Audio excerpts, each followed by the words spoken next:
చదువుకోవడానికి అమెరికా వెళ్ళాడండి. అక్కడే మంచి ఉద్యోగం కూడా వచ్చింది. ఈ మధ్య అక్కడ ఓ ఇల్లు కూడా కొనుక్కున్నాడు.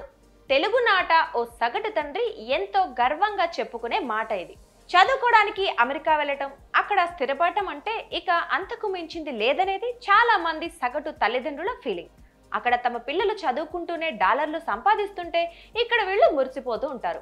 అమెరికా వెళ్ళిన తన కొడుకు గురించి ఊళ్ళో వాళ్లకు తండ్రి గర్వంగా చెప్తుంటే ఆ పక్కనున్న వాళ్ళు మాత్రం ఊరుకుంటారా?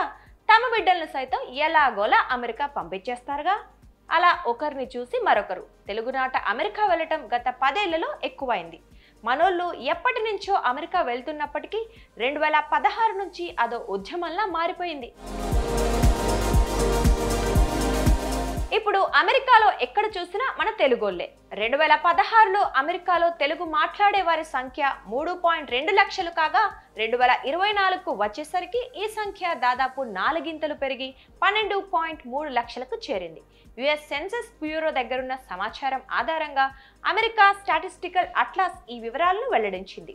అమెరికాలో ఉన్న తెలుగు వారిలో ఇప్పటికే అక్కడ స్థిరపడిన వారి పిల్లలు, మనవళ్ళు మొదలు నిన్న మొన్న వెళ్లిన విద్యార్థుల దాకా ఉన్నారు. అమెరికాలో అత్యధిక మంది తెలుగు వాళ్ళు ఉంటున్న రాష్ట్రం కాలిఫోర్నియా. ఇక్కడ దాదాపు 2 లక్షల మంది తెలుగు మాట్లాడే ప్రజలున్నారు. ఆ తర్వాత టెక్సాస్ లో 1,00,000 మంది, న్యూజెర్సీలో 1.1 లక్ష మంది తెలుగు వాళ్ళు ఉన్నారు. ఇలినాయిస్ లో 83,000, వర్జీనియాలో 78,000, జార్జియాలో 52,000 మంది తెలుగు వాళ్ళు ఉన్నారు. మన దగ్గర నుంచి ఏటా 60,000 నుంచి 70,000 వరకు విద్యార్థులు అమెరికా వెళ్తూ ఉంటారు.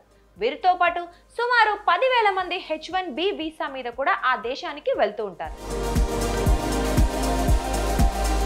అభివృద్ధికి, సాంకేతికకు కేర్ ఆఫ్ అడ్రస్ కావటంతో ప్రపంచవ్యాప్తంగా అనేక దేశాలకు చెందిన ప్రజలు అమెరికా వెళ్తుంటారనే సంగతి తెలిసిందే. దీంతో అక్కడ 350 భాషలు మాట్లాడే ప్రజలు నివసిస్తున్నారు.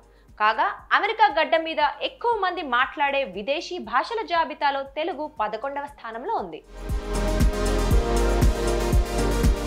అమెరికాలో స్థిరపడిన పాతతరం తెలుగు వారిలో ఎక్కువ మంది వ్యాపారవేత్తలున్నారు. యువత విషయానికి వచ్చేసరికి 80% పైగా ఐటీ, ఫైనాన్స్ రంగాలకు చెందిన వారే. అమెరికాలో ఎక్కువ మంది మాట్లాడే భారతీయ భాష హిందీ కాగా ఆ తర్వాతి స్థానంలో గుజరాతీ ఉంది. తెలుగు 3వ స్థానంలో ఉంది. ఇండియన్ మొబిలిటీ రిపోర్ట్ 2024 ప్రకారం అమెరికా వెళ్తున్న భారతీయ విద్యార్థుల్లో ఎక్కువ మంది తెలుగు వాళ్లే. తెలుగు విద్యార్థులు ఎక్కువగా చేరుతుండటంతో కెంట్ స్టేట్ యూనివర్సిటీ విద్యార్థులకు స్వాగతం అనే సైన్ బోర్డులతో వారికి వెల్కమ్ చెప్తోంది.